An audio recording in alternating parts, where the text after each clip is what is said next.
Boom. It's already posted on my X account.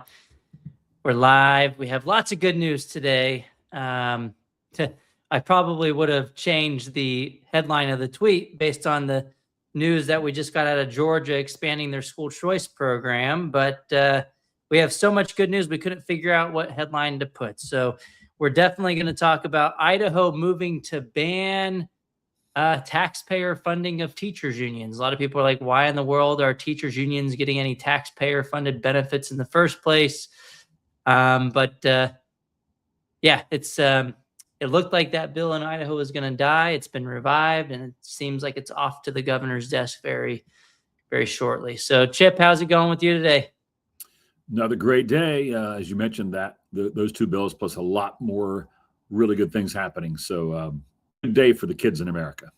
That's right. All right. So, everybody, if you're hopping on, looks like people are hopping on pretty quickly today. This is the Red Pen Podcast, powered by Americans for Fair Treatment. I'm your co-host, Corey DeAngelis. I'm a senior fellow with Americans for Fair Treatment and also a research fellow at the Heritage Foundation. And my co-host, if you haven't met him by now, he's Chip Rogers. He's the CEO of Americans for Fair Treatment.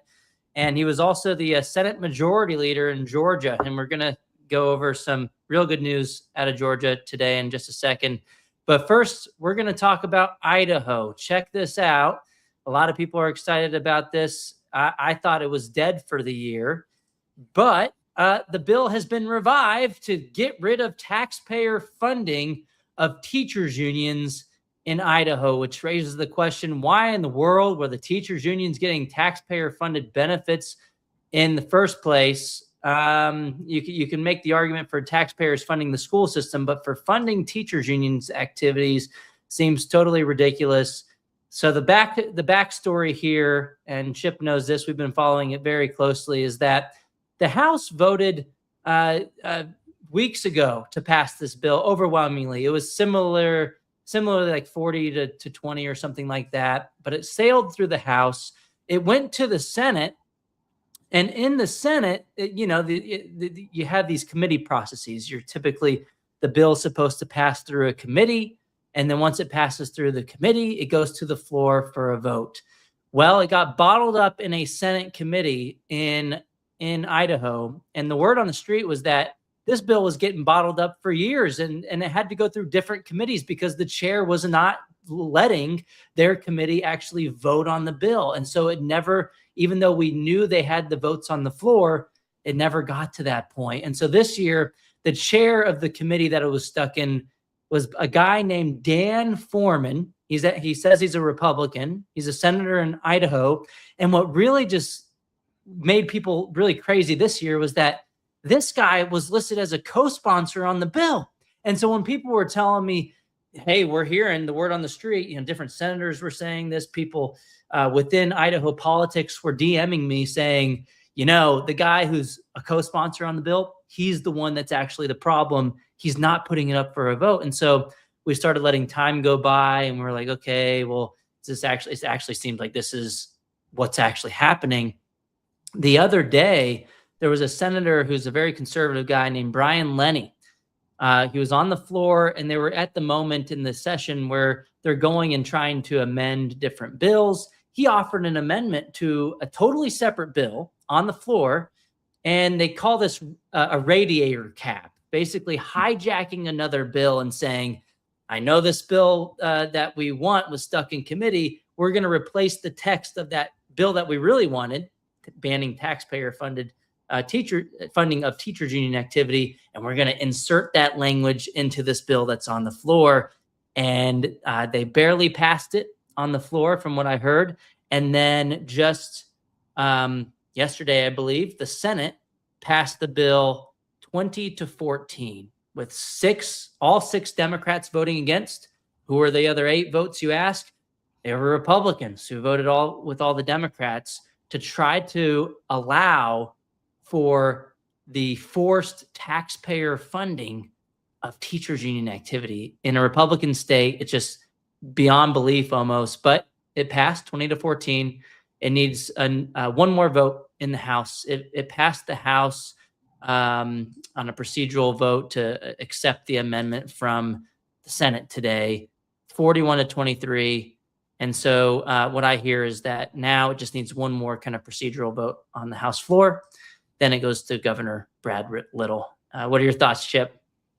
A lot here. First, what you mentioned about Senator Foreman is really what makes people hate politics. It's people who say one thing and do another, that go back and forth. Look, if you get new information on any topic and you can come out and say, hey, this is what I knew. Now I have new information and I'm changing my mind and explain it. That's fine. That happens to everybody. You should actually legislate in that way upon receiving new information. This is not new information. This is a very, very, very simple issue. And that is, should taxpayers be funding these type of activities for any union or any outside private organization? A teachers union is not a public institution. That is a private organization. Should taxpayers be paying for that? Of course not. So this is very simple on its face. I also would have a question with those 6 Republicans that voted against this.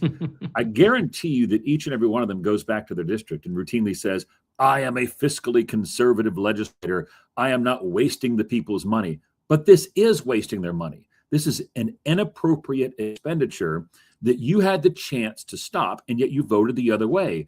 So don't go back and campaign. Now, if you want to go home and campaign and say, listen, I'm a Republican, but I like to spend a lot of money. I don't mind funding unions. I don't mind wasting all this money.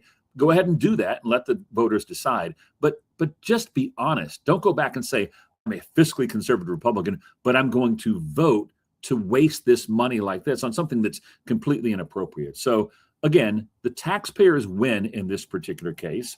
Hoping Governor Little signs it. I suspect he will. He's done a pretty good job of being the governor there in Idaho. And, we were obviously very supportive of this. We're most common sense thinking people that said this is not how money should be used, especially, Corey, as you and I know, and we document this literally every day, that these organizations have functionally become arms of political parties. Like these are, right. if what they were doing was working on behalf of teachers, providing extra opportunities for certification, providing legitimate insurance needs that teachers have, providing other sorts of training and support for teachers, that's one thing. But the reality is they've just become political arms. And there's no way that taxpayers should be funding these political activities. So kudos to the Idaho legislature. Kudos to the members that went around the system the best they could to get something right done. And thank you for their extra efforts in making that happen. It was a big win with Brian Lenny going on the floor and saying, nope, we're going to hijack this bill. We're going to take it over and we're going to do the taxpayer-funded, the ban of taxpayer-funded teachers unions. And look, these unions they're still state affiliates, even in a red state, of these far left institutions at the national level. The Idaho Education Association is an affiliate of the National Education Association, which is headed by Becky Pringle, who is an at-large member still of the Democrat National Committee. And 98% of their funding politically goes to Democrats. So it should become the political kiss of death for Republicans in a deep red state. The problem is, Chip, I think in these deeper red states where they only have 6 people in the Senate who identify as Democrats, you have a lot of the Democrats who will just say they're Republicans just so that they have a better chance of getting into office. And then once they win that vote, get into their seats, they go and lock arms with the Democrats all too often. And so I want to highlight a quick video from Dan Foreman, who was a co-sponsor of the bill, mind you, the chair of the committee who blocked it to try to kill a bill banning taxpayer-funded activities for teachers unions. Here he is when Brian Lenny, the conservative senator, came up and offered this amendment.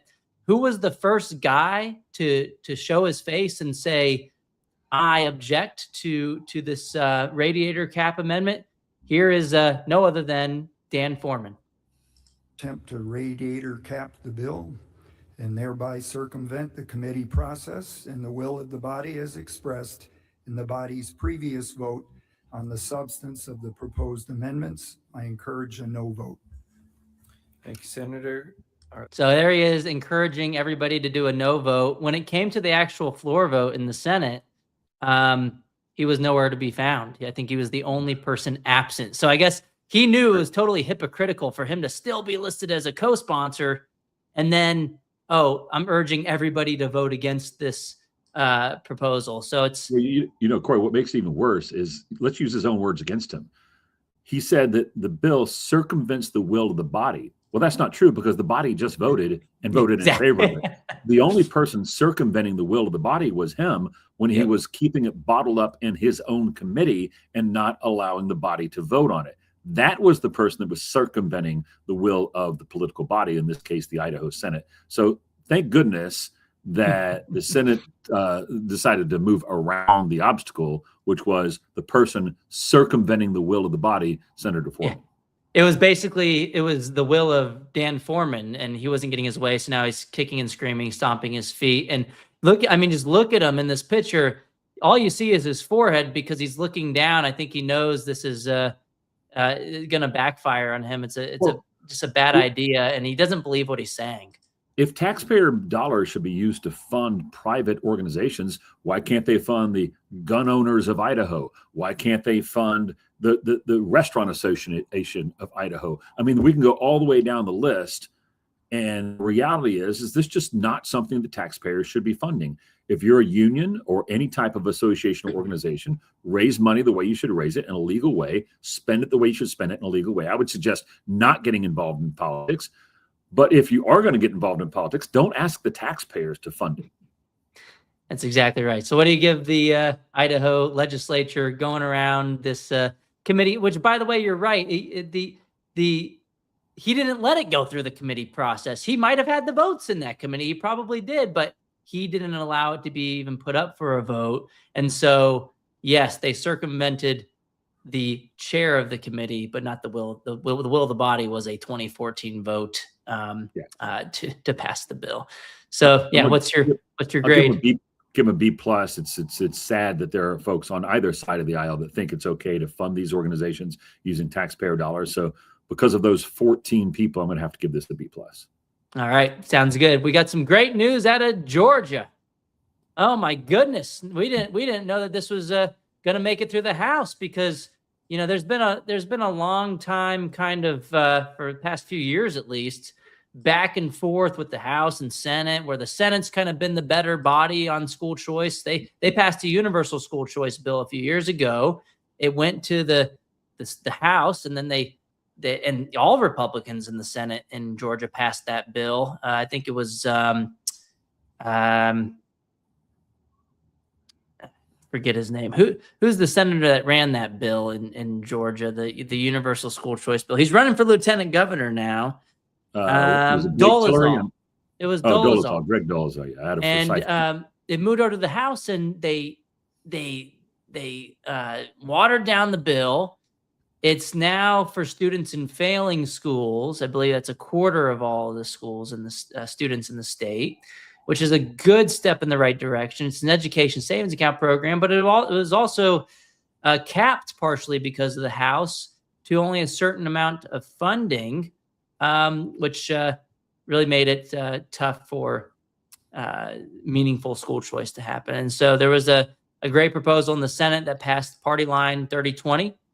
And, a lot of people in our circles were pushing for the speaker, John Burns, to put it up for a vote. And it looks like it happened. I believe this happened yesterday. The vote was overwhelmingly in favor of doubling that cap on the school choice program. Now, I will tell you, I don't think it should have a cap at all, because it should just be based on supply and demand. If this many families want choice, it shouldn't be kind of arbitrarily limited based on whatever the government says that number should be, that's allowed to escape their public schools. But at the end of the day, this is a huge step in the right direction. It's a doubling, essentially, of that tax credit scholarship program in Georgia, a school choice program. And basically, what did you say, Chip? Every Republican voted in favor? Or basically? One did not vote, but it could have been sick. I'm not sure. But every Republican voted in favor. So I got a lot of history on this one, Corey, so I'm going to take our viewers back in history. When this bill was first created, there's a dear friend of mine, Representative David Cassis, who is not in the Georgia General Assembly anymore, unfortunately, because he was an amazing representative. And he passed this out of the House. And when it came to the Senate, I was at the time the Senate Finance Chair. The House told us that if we sent it back to them, they probably wouldn't have the votes. In fact, the rules in Georgia allow the House Speaker to keep the vote open as long as he or she possibly wants. The Senate rules are different. You have 60 seconds to vote. So they told us, look, he kept it open for 15 minutes and stared down every member until he got the final vote. And as soon as he got the final vote, he clicked it, locked it, and then sent it to the Senate. So as you know, in the legislative process, oftentimes a bill will come from one body, go to the other. It gets slightly changed or significantly changed. It has to go back and forth, as we were talking about with Idaho. But if the bill comes out of the House or the Senate and goes to the other body and just gets approved, then it goes straight to the governor's desk. We knew we had the votes in the Senate to pass it. As you mentioned, the Senate had at that time was definitely the more, we'll call it progressive on this particular issue. And so I told my committee members, do not offer any amendments. I'm not accepting any amendments. Even if you find a typographical error, we'll let that be changed later. You're allowed to do that in law. I said, but we're not amending this bill in any way, shape, or form. And so we passed that to committee, took it to the Senate, and then I had to do what known as an engrossment back in those days and ask for the bill not to be changed or amended in any way, because someone could have put up all sorts of popular amendments just for the purpose of getting it amended. And if they'd have done that, it would have been very difficult to vote against those popular amendments. And so we had to engross the bill so no more changes could be applied to it, which we did. Sent it to the governor, and it was signed into law. Now, the interesting thing is when that happened back in the early 2000s, the cap was 25 million. Now, the reason that this is so important, and I want to thank a long history of people who actually got us to this point, Representative David Cassis, Senator Eric Johnson, who was such a champion on this, Speaker Pro Tem, still the Speaker Pro Tem, Jan Jones in Georgia, who's been amazing on this issue through the years. So many good people that helped, Representative Earl Earhart, a dear friend of mine.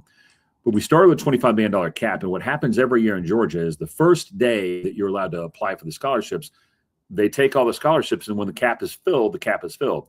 Every year since then, and we're talking like 20 years now, on the day that this thing opens up, the cap gets hit because there's so much demand for it. And they kept raising the cap. And as it stands today, it's at 125 million. The bill that just passed would double that to 250 million. And so Casey Carpenter, Representative Casey Carpenter out of the House, deserves a ton of credit for this. The leadership that was shown to make this happen is going to help tens of thousands of kids. And I'm going to close on this because, you know, I did have, at least I think, a pretty successful career in politics. And people ask me all the time, well, what was probably your most memorable moment? And I'm going to give this story, and hopefully people will run with it and remember that these are the type things is why lawmaking actually matters. So I had, at that time, moved on a few years later to become the Senate leader. And it was right near the end of session. And you know how this is, Corey, you follow this stuff. You're fighting over the budget. You got a million things happening. And so from my office in the Capitol, I had to walk across the street. And I was literally trying to hug the wall around. I didn't want to walk through the middle of the Capitol because everyone would come start asking me for stuff. Usually money to put in the budget was what they wanted because we were in the final couple of days. But this gentleman who was a constituent came over, he started talking to me. I would always talk to constituents, of course. And another guy positioned himself right behind me, or right behind that guy. So I could not see him. And so when I got done with my conversation, the guy said, come here, I want to introduce you to some folks, some kids. And of course I said, absolutely.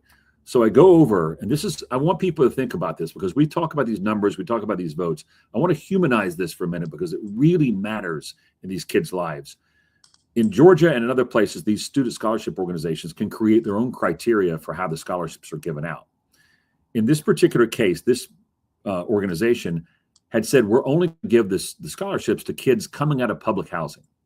So these are the kids that are probably the poorest of the poor, in the worst condition for housing and in the worst schools.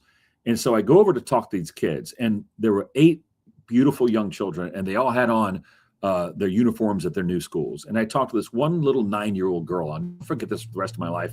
And I've told this story 1,000 times, and it still gives me chills. And I look at this girl and I say, tell me the difference between your old school and your new school. And she looks at me with these big brown eyes, and she says, at my new school, I feel safe, and my teacher tells me she loves me every day. And that just crushed me, because I'm like, wow, I'm so worried about, what are we going to do on the budget? What are we going to do on this? And I sometimes forget that the things that we do can have such a positive impact on people. And this little 9-year-old girl was in a school where she didn't feel safe. She was in a school where she didn't feel like her teacher loved her. Now she's in a completely different setting. And I ask the people that are watching, as I've done all along when I tell this story, do you think she's in a better place now? Do you think her education had a better opportunity of making a difference in her life when she felt safe and felt loved? Of course. And that's what these things do, is they give kids an opportunity that they may not or probably would not have had prior to this. And that story sticks with me and will for the rest of my life. But when we do these things, and you see Corey and I get excited about this legislation passing, it's because we know that little girls, like that 9-year-old girl I spoke to in the middle of the Georgia Capitol 20 years ago, her life was impacted in a very positive way because we're able to do things like this. And so these things actually do matter. Yeah, what's crazy to me is, you hear that example, and then I've seen votes in the past where you've had union-backed politicians vote against simple, minor school choice programs just for the least advantage, like for low-income kids or even just for special needs kids.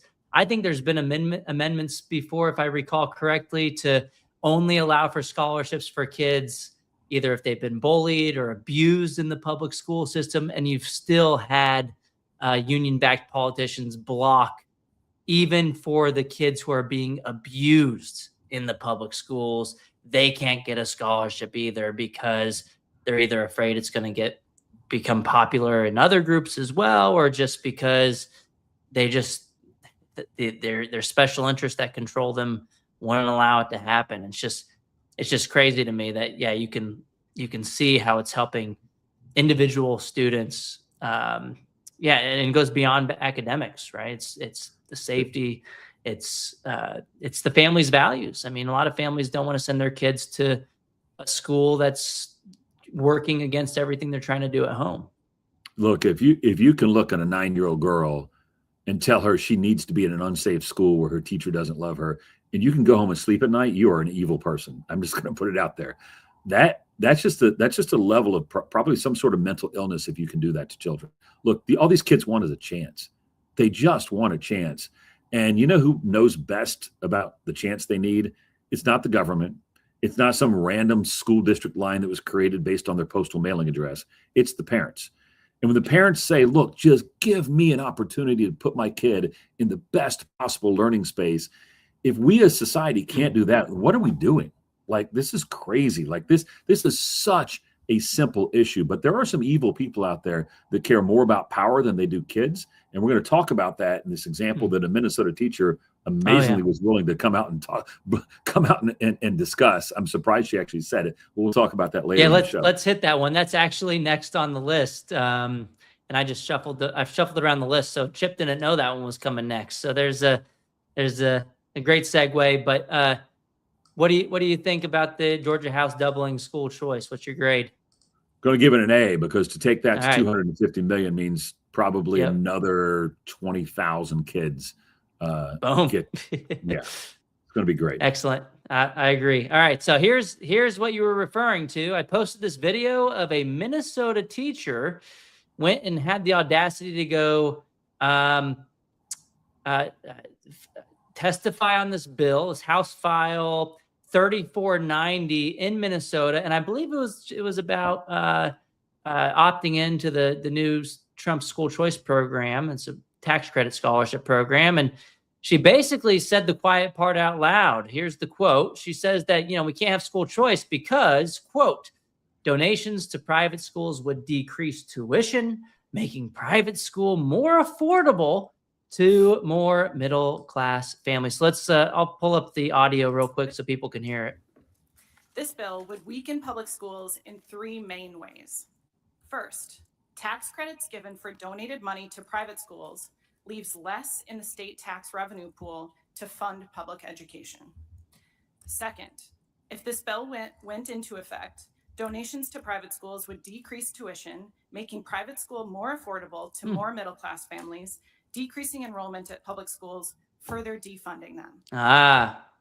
Seems like she's very interested in preserving the institution and pointing out that, wealthy people might still be able to pay for private school out of tuition, but it's going to make it more affordable to middle-income folks too, who might not be able to afford it today, to pay twice, once to the property tax system and again out of pocket for a private school that's working better for their kids. I mean, they're just really revealing their true colors here.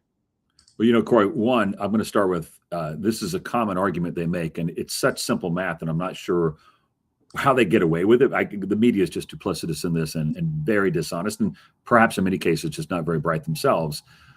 But in education, everywhere in education, in every state, in every local government, every single place in America, you fund based on the number of students. You fund on a per pupil basis. So let's just take whatever state you're in, and there's a child in District A. When that child moves from District A to District B, if District A loses one child and District B gains one child, the state funding at a minimum follows that child to the new district. That's the way it works everywhere. Mm-hmm. And it would be foolish to suggest that it doesn't work that way, because then you would be funding, like Chicago does, empty schools, right? Because if all the kids moved out, you're going to continue to send the money to an empty school. And the school is 97% Right. empty. It's crazy. So everywhere funding follows the child. That only makes sense. And so what she's saying, and being very dishonest about it, either she's dishonest or she just doesn't understand what she's saying. Either way is dangerous. Is that even when a child leaves a school, we should still keep sending more money. Well, that's absurd. And the real math shows you is that the money that continues to go to that school, because usually the portion that does follow the child is only a small portion of that, maybe half at the most, that the remaining money stays in the school they were in, which means the students in that school, by definition, now have more funding per child, right? Now, what they like to talk about, because they like to make the waters all murky, is like, well, there's less total money going to that. Well, yeah, there's less total money going to that school because there's less children, there's less students. Again, you don't fund empty schools, but there's more money per child. And most of these folks know it, which is why they have to lie, because the real reason, Corey, and she pointed it out, and I am shocked that she said this out loud, this has nothing to do with money. This has always, always, always had to do with control over children. You know that, and I know that, and most of the people that look into that finally figure it out, is that, yeah, they'll tell the teachers, oh, this is all about money and funding, and they'll get them all riled up. But the reality is it's never been about that. It is 100% about making sure that they control the children and not the parents or not any other option that might be best for the child. It has always been about that. It will always be about that. So when you ask yourselves, wait a minute, why would teachers' organizations fight against school choice when you still have the same number of students? So you're still going to need the same number of teachers. So why would they be fighting about it? Because it's not about that. It's about the control. It's always been about the control.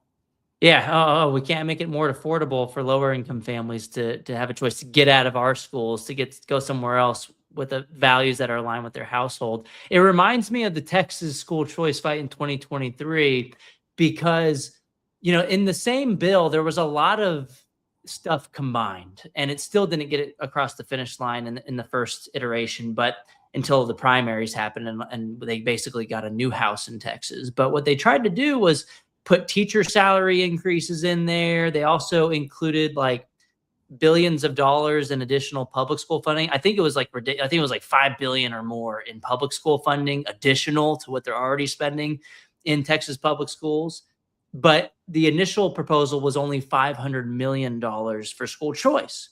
And so what you had were the union-backed politicians voted against $5 billion and more money for the public schools, just because a tiny sliver of that, half a billion, was going to go to letting families choose to take their kids somewhere else. So that, to me, really was like a light bulb moment of, this is really about control, right? Because if it was about money, you would have said, okay, look, 5 or 8 billion or whatever it was, that's more than the $500 million that's going to school choice. We should take this as a win, even if there's some things that we don't like in the bill. But they all voted against it. They blocked it. It ultimately led to multiple special sessions. It ultimately led to primaries. There's a new house in Texas that's more conservative, and they passed the Better School Choice program, which is now $1 billion is the budgeted amount, which still is not enough in a big state like Texas. I didn't have a tweet on this where I'm not going to put it on the screen, but off the top of my head, they just closed the application window. It was open for like 8 weeks or a couple months in Texas.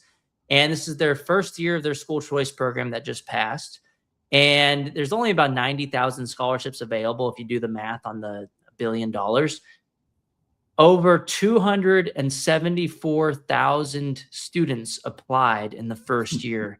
You do the quick percentage, that's over 4.5% of the entire Texas school age population, with people knowing that, there was updates every few days of what the scholarship applications were like. After the first day, the first day alone, there was like 50,000 applications or so. So, in the minds of parents, they're thinking these scholarships are already taken up, especially once you got past 90, 100,000, and they were still applying for the chance that they might get it. So what I'm trying to say is that if you didn't have this arbitrary cap, if people knew that they could get the scholarship if they applied, you'd probably have a lot more than 274,000 applying. But even that said, that's still a large percentage of the population of school-age kids in Texas, even just in the first year with a couple months, with not a ton of advertising behind it. So this tells you that school choice is necessary. It's in demand right now in Texas. But that really reminded me of the fight that went on here, where more money, but it was just, we're not going to take that because we don't want school choice. We won't be able to control those kids anymore. This is great, Corey, because the Minnesota example we just showed, the one you referenced in Texas from a few years ago, again and again and again proves the point that we've been talking about, which this is about control. And then you've got to ask yourself, well, if it's control, why do they want to control? Like, what's the purpose of controlling the education of these children? We're not going to get into that today, but I'll let everyone decide for themselves. But it's probably not to make them be, more proud of their country, more in line with the constitutional principles, more understanding that we live in a republic, not a democracy, which is the most ridiculous thing that I continue to hear. Do you know the word democracy is not mentioned in our founding documents ever, but the word republic is like hundreds of times. But my point is that they don't want to control these children to make them more independent, rugged individualists in America. They want to control them to make them conform in the way they want them to conform later in life. And so that is why the purpose of control and understanding that's what they really want here is so important in these discussions.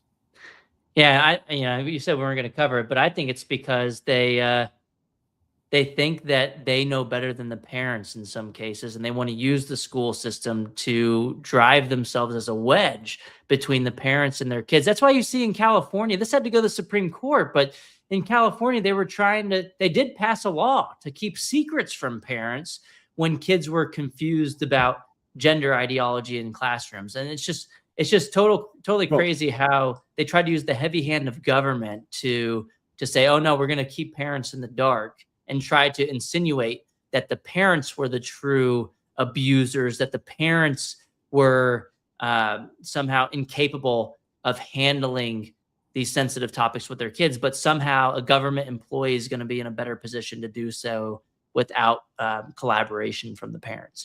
It was just crazy. No matter what the topic is, the idea that you would keep a secret from a parent over any topic is just so fundamentally wrong. Think about the way the system is set up, and I'm not suggesting all these are bad laws, but you have compulsory education. And then in a place like California, you have virtually no opportunity for educational freedom to send your child to a school if you don't like what that particular school is doing to your child.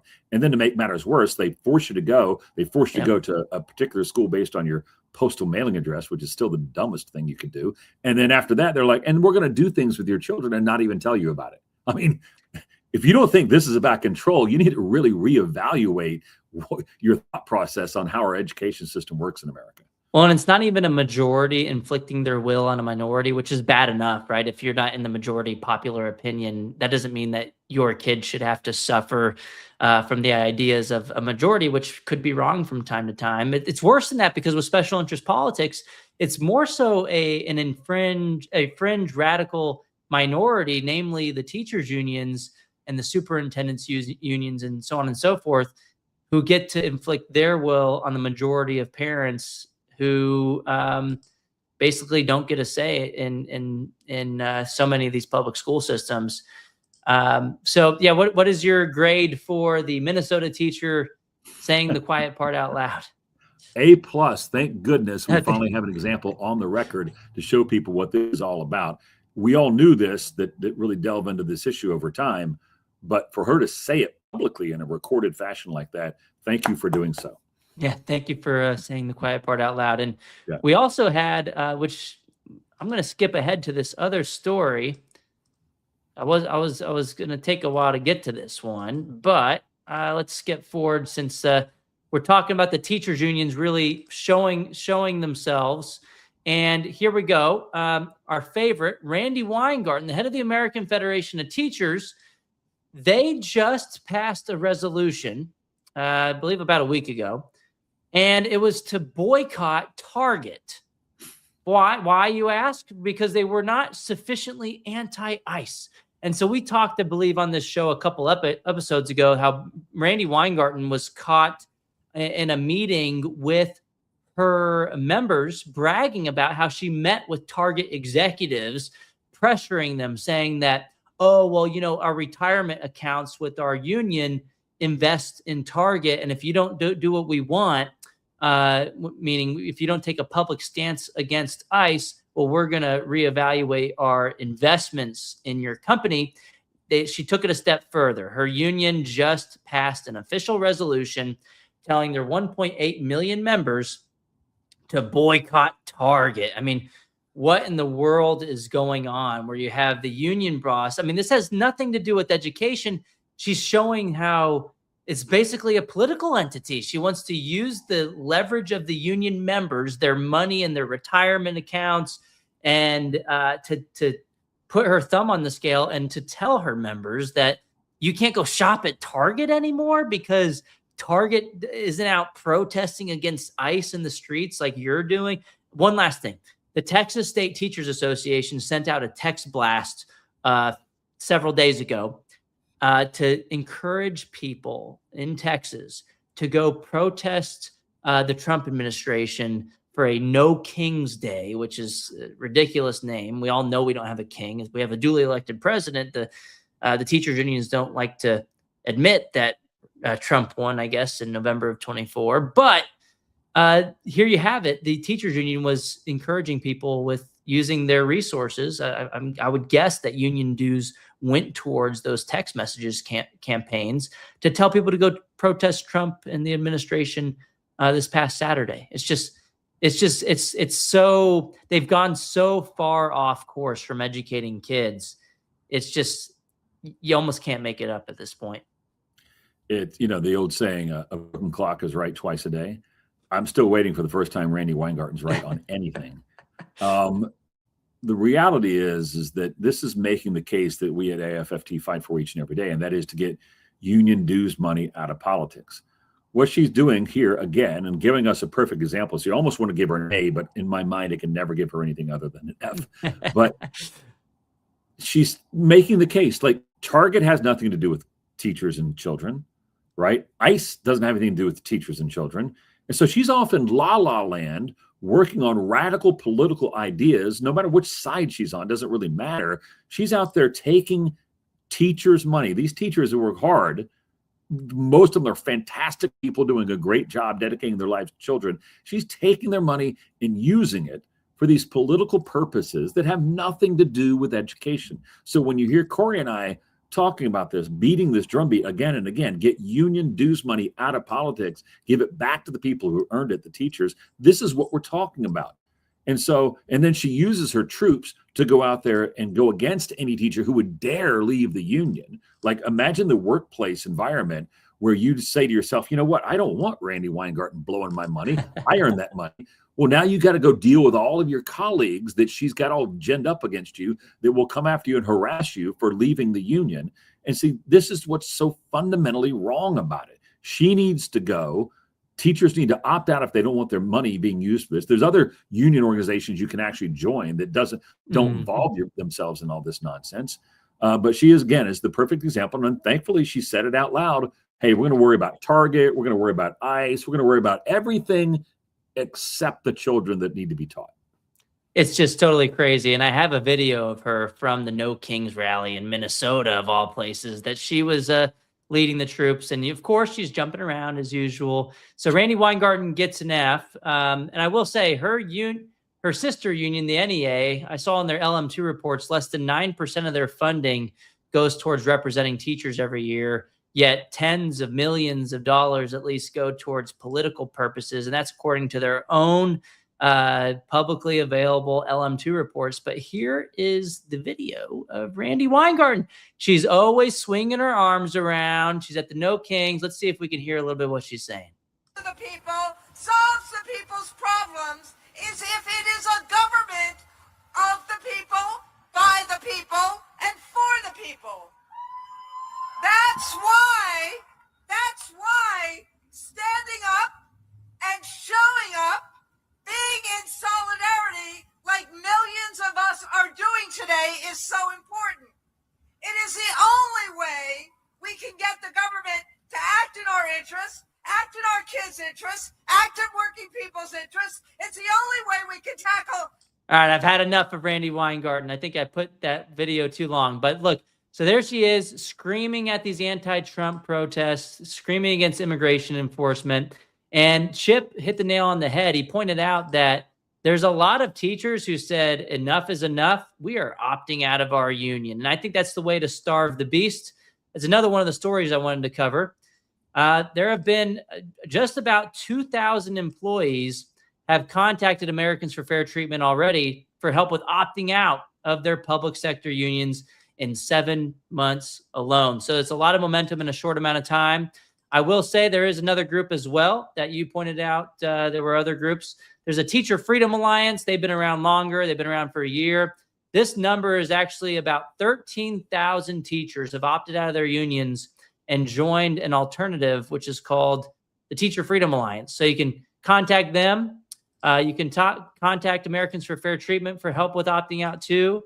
You could just type on Google AFFT opt out, and you'll find the page of how to contact us to opt out of your union as well. But I think this is the only way, Chip, that we start to hold the union bosses like Randy accountable, because they're so like drunk on power that they feel like they don't have to change. They can continue engaging in political activity. They still have all the money coming in.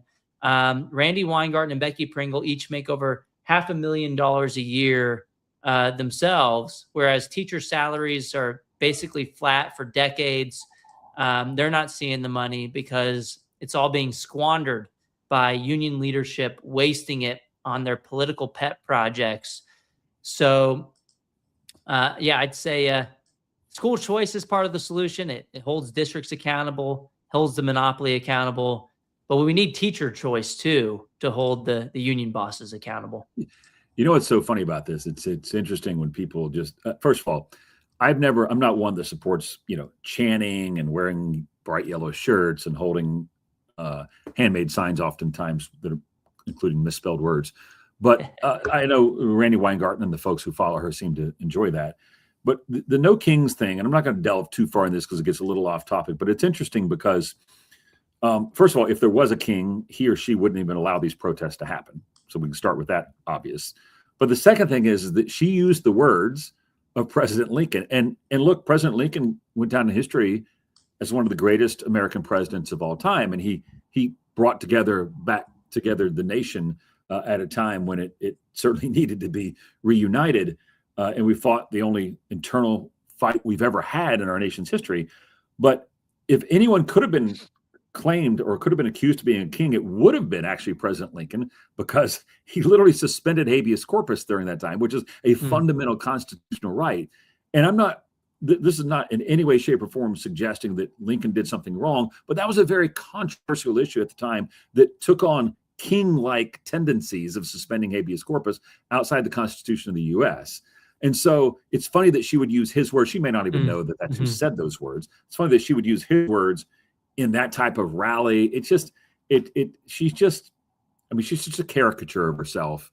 It's just a bunch of nonsense. But again, I get back to the fact that she's taking the money from these teachers who've worked really hard to earn it and using it for stupid rallies like that and going after Target and, ICE stuff. Like, let the teachers keep their own money, get out of politics.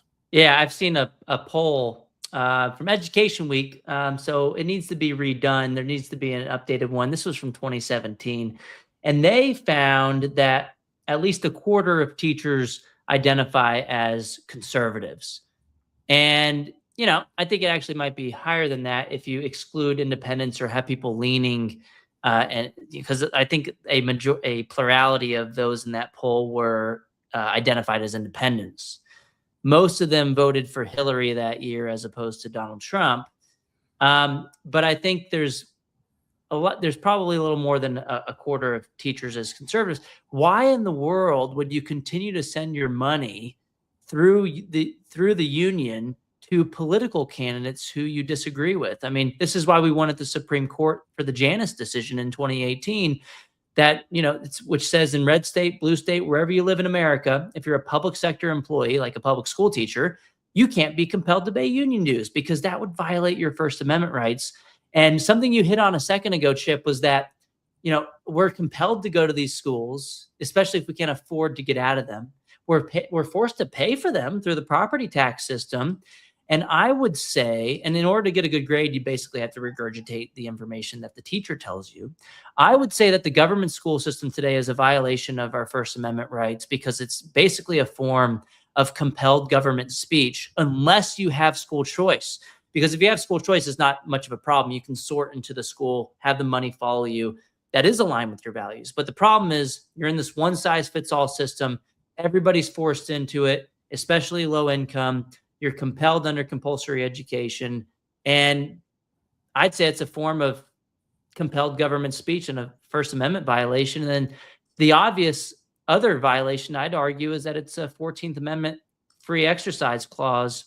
It's a free exercise clause violation of the First Amendment as well, because parents, if they want their kids to be raised in a religious household, they may feel like they have to send their kid to a religious school. So they have no choice but to pay out of pocket for a private religious school because the public schools can't be religious. And Chip and I aren't arguing that all schools should be religious.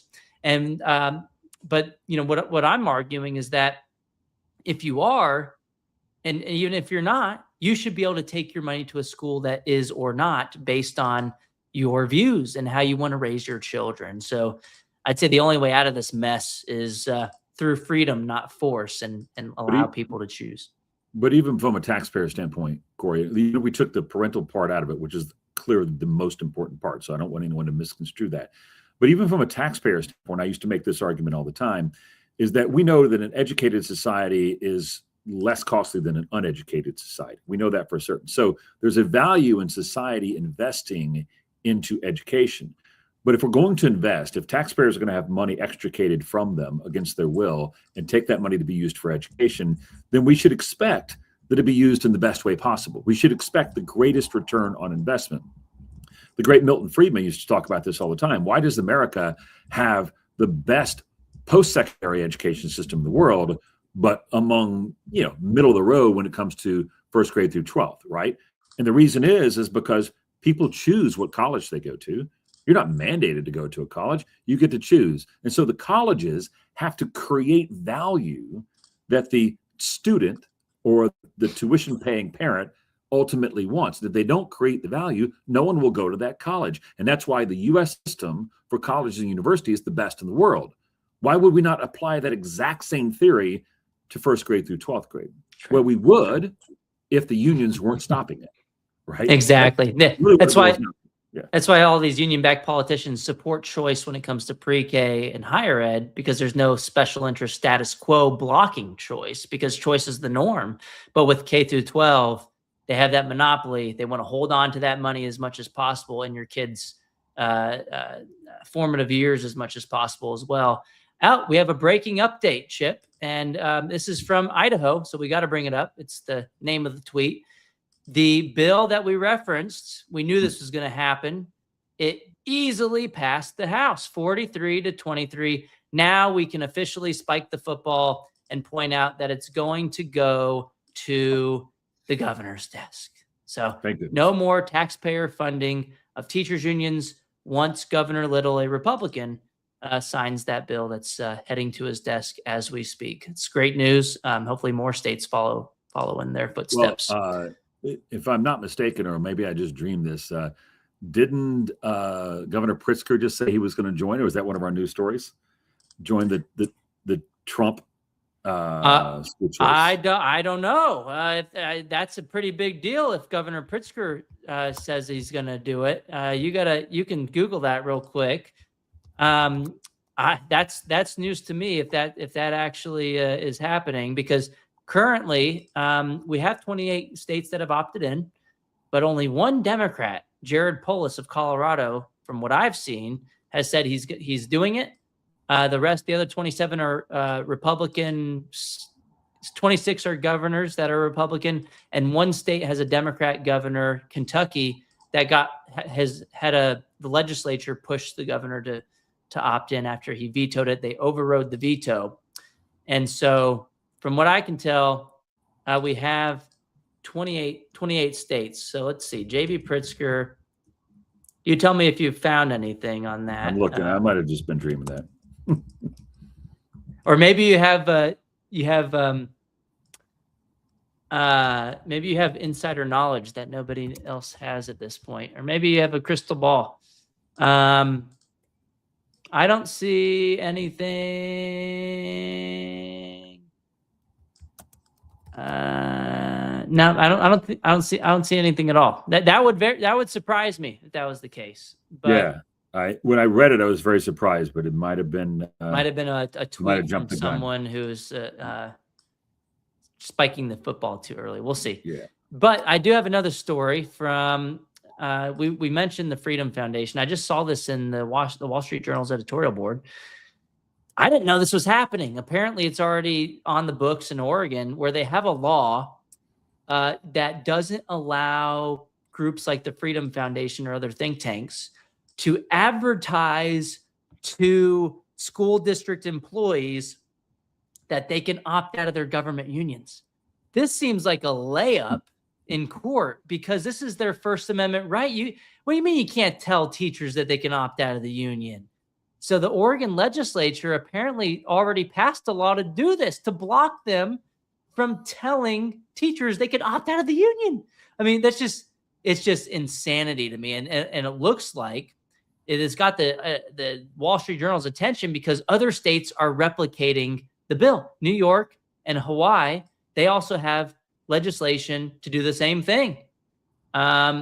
This law was written, quote, to discourage the Freedom Foundation, which sends mailers out to union members, reminding them they can opt out of the union and save money under the Supreme Court's Janus ruling. The union protection legislation is intended to stifle the Freedom Foundation's speech, which is an effort to inform public employees of their own First Amendment rights to decline union membership. I went and read that editorial, and it looks like it was nixed by a lower court, but now it's on appeals.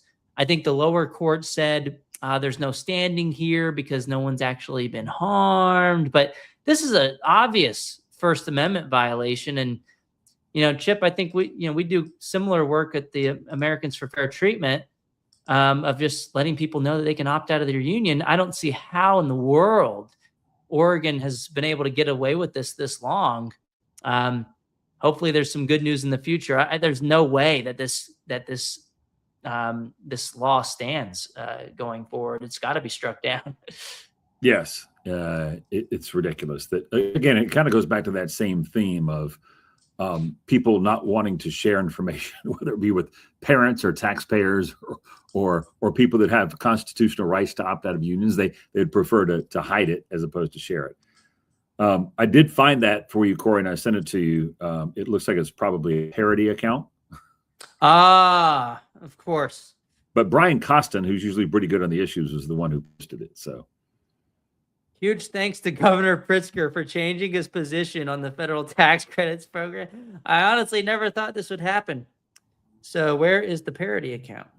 Yeah, that's what I'm saying. There it is. There it is. Are we sure this isn't an April Fool's joke? Does it sound like Governor Pritzker?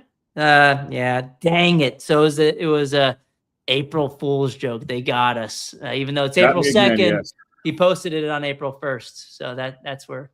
Okay, so J.B. Pritzker, for the record, has not opted in, even though in 2022, Chip, he did say to local media that he supported the state tax credit scholarship program, and that, oh, if a bill got to his desk to save the program, he would sign it, probably knowing a bill was never going to get to his desk to save the program because of the union-dominated legislature in Illinois. So we got a few more stories. Let's try to rapid fire through them. Someone DM'd this one to me, and I guess this is a real picture of Tony Evers. I don't know why he would post it. He looks kind of nerdy in here, but he was a former superintendent of a public school district. And at first I didn't know why he posted this. Someone DM'd it to me and said, Tony Evers is really giving off real George Wallace vibes, which prompted me to reply to him this excellent quote by Governor Doug Ducey in Arizona when they passed their universal school choice program. Here it is. 50 plus years ago, politicians stood in the schoolhouse door and wouldn't let minorities in. Today, union-backed politicians stand in the schoolhouse door and won't let minorities out. Many of our poor kids and children of color are trapped in a failing school. It's time to set these families free. Bam.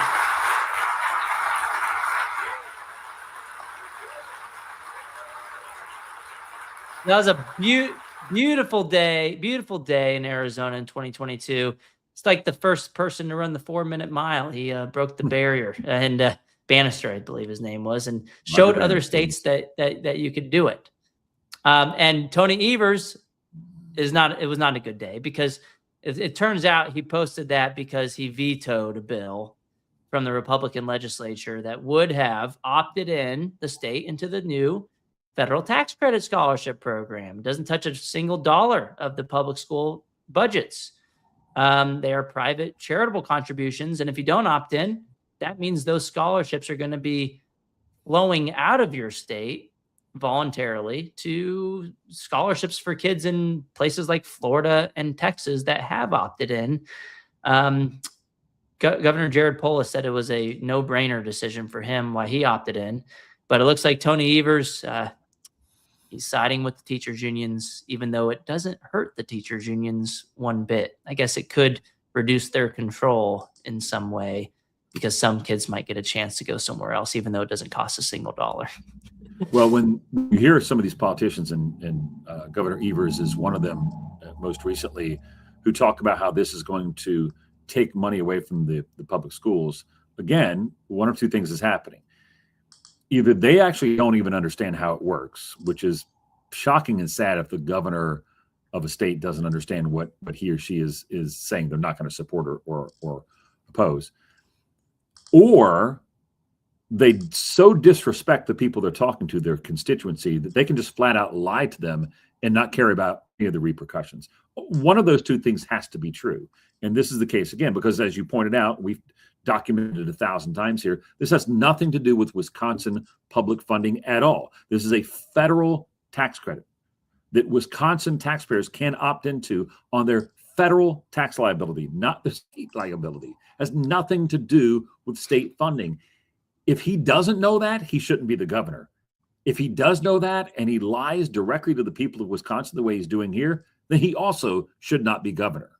There are certain things, like if you're not willing to be to tell the truth, or if you're willing to be smart enough to actually look at the facts, you don't need to be leading a state. You don't need to be leading a city, a county, or anything. Yeah, exactly. And some people in a news story on this, this veto, were pointing out that, it's not like we can wait until Governor Evers is gone. Yes, the program starts in 2027. That's when you can start donating and getting the federal tax credit during that tax year. But his term is over in 2027. That's true, but he's in office until right after the deadline for your state to opt in, which is early January 2027.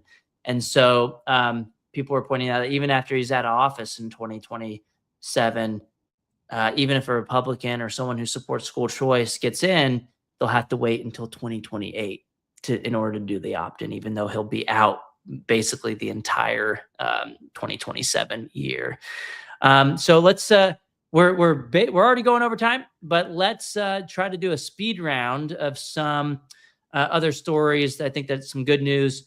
There's the Chicago Teachers Union is being sued right now by members of their own union because they failed to provide required financial audits. And guess what? There was just a good news. The Chicago Teachers Union wanted to have this dismissed, but the court in Illinois just ordered the case against them to proceed to discovery. This is going to be great. That means we get to see all of the great, crazy stuff that's happening within the Chicago Teachers Union and their finances. I can't wait to see what happens throughout the discovery process. Arizona, this tweet blew up. They had a bill pass their Senate.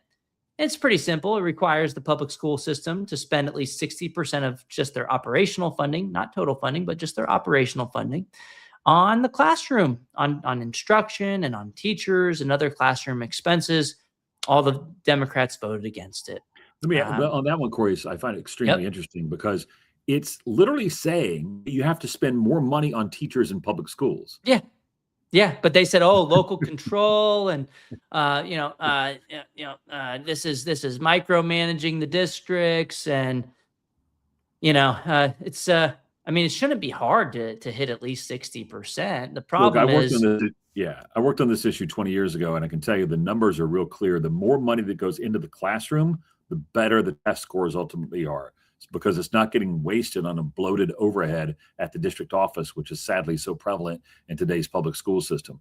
Put the money in the classroom, pay the teachers, and pay them well, and you'll get better results. Yeah, and at the end of the day, local control in general is a good idea, but I think the most local form of control there is the parent. They should be in charge, but Democrats fight against that too, or other union-backed politicians. And if you think about it, during COVID, when DeSantis ordered the local school districts to open when they tried to keep themselves closed as long as possible, I think that was a step in the right direction because it empowered individual families to get what they wanted out of the school system.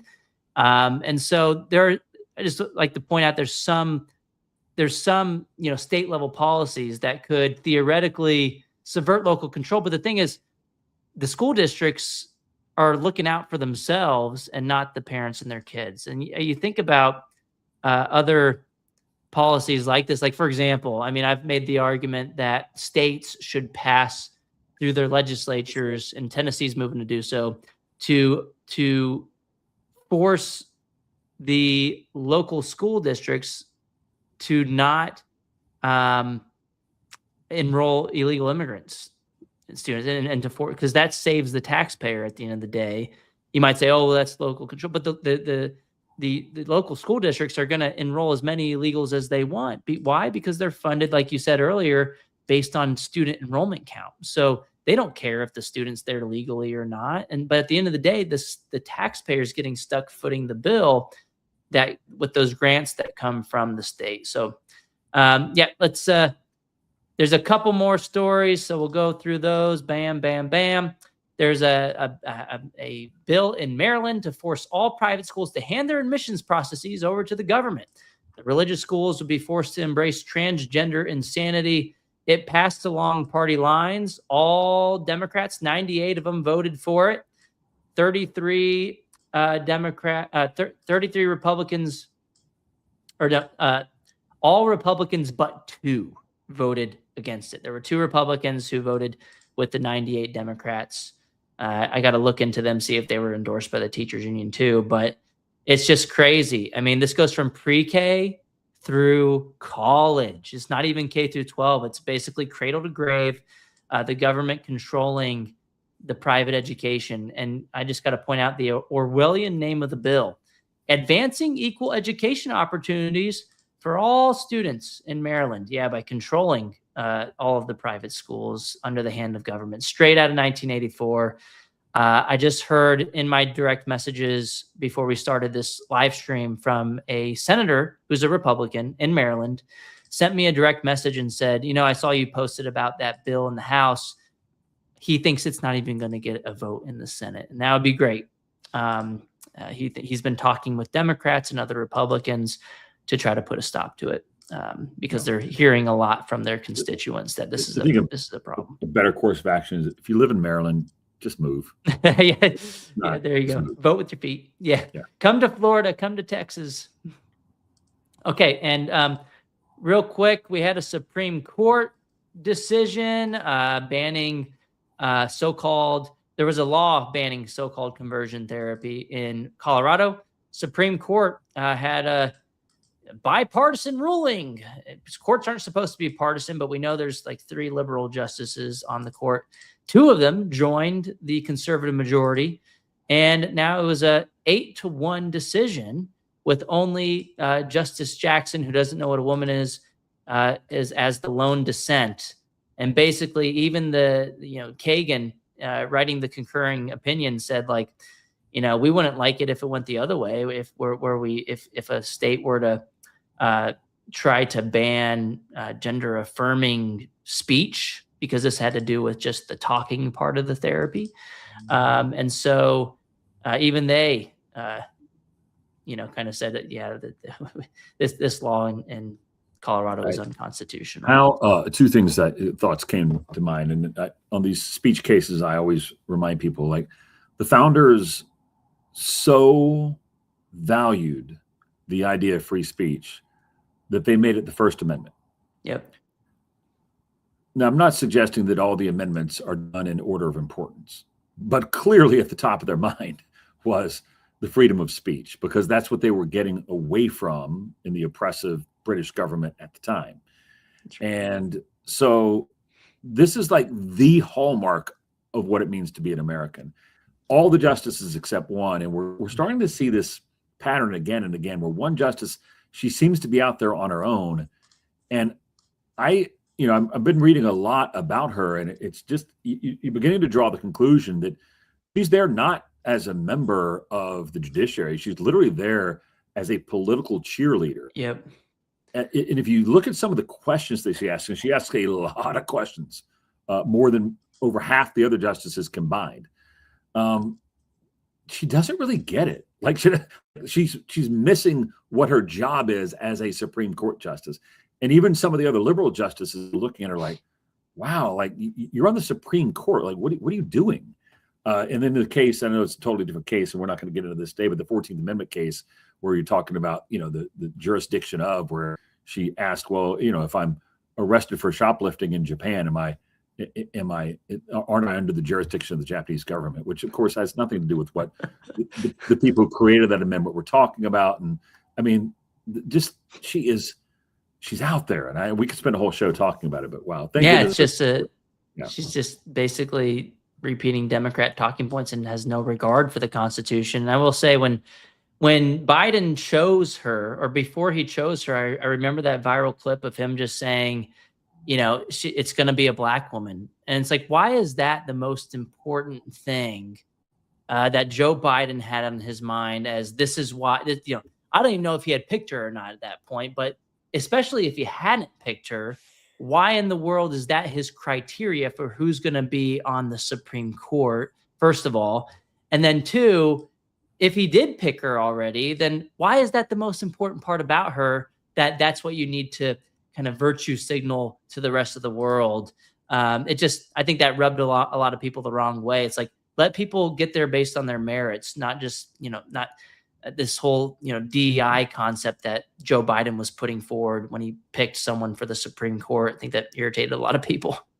Well, the problem is when you pick people for any position and you do it on something other than merit, it could be race, could be gender, it could be they're left-handed, I don't know, anything other than merit, then what you're essentially saying is, I'm choosing someone on a God-given characteristic that they had no control over. Yep. And you're putting them into a group. You're saying, I'm choosing this group of people that share this characteristic.